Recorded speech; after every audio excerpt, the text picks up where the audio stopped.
उपमा असा बनवा की प्रत्येकजण विचारेल, आज हॉटेलमधून आणलाय का? सकाळचा नाश्ता जर असा गरमागरम फुललेला आहे आणि चवीला एकदम परफेक्ट असेल ना, तर दिवसच फ्रेश सुरू होतो.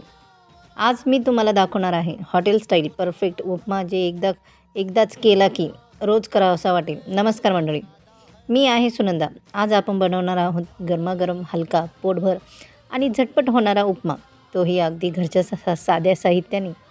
उपमा करण्यासाठी लागणारं साहित्य: रवा 1 कप, तेल 2 चमच, मोहरी 1 चमच, जिरे अर्धा चमच, हिरवी मिरची बारीक चिरलेले, कांदा मध्यम आकाराचा, कढीपत्ता,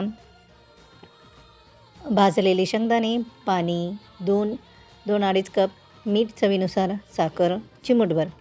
ऑप्शनल आहे. लिंबाचा रस, कोथिंबीर. सर्वात आधी कढईमध्ये रवा मध्यम आचेवर भाजून घ्या.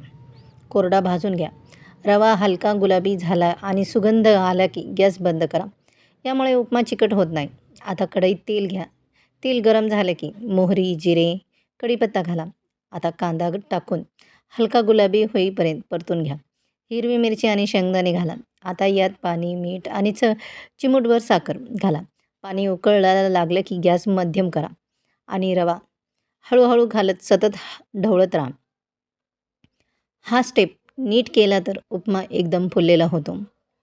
उपमा घट्ट झाला की झाकण ठेवा आणि 2 मिनिट वाफ येऊ द्या.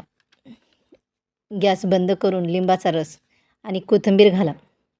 बघा मंडळी, एकदम सॉफ्ट फुललेला गरमागरम उपमा तयार आहे. उपमा लहान मुलापासून तर मोठ्यापर्यंत सगळ्यांना आवडतो.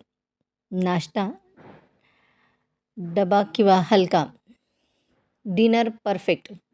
जर ही रेसिपी आवडली असेल तर लाईक करा, कमेंटमध्ये उपमा लिहा आणि चॅनलला सबस्क्राईब करायला विसरू नका. अशा छान छान रेसिपी मी तुमच्यासाठी घेऊन येत आहे.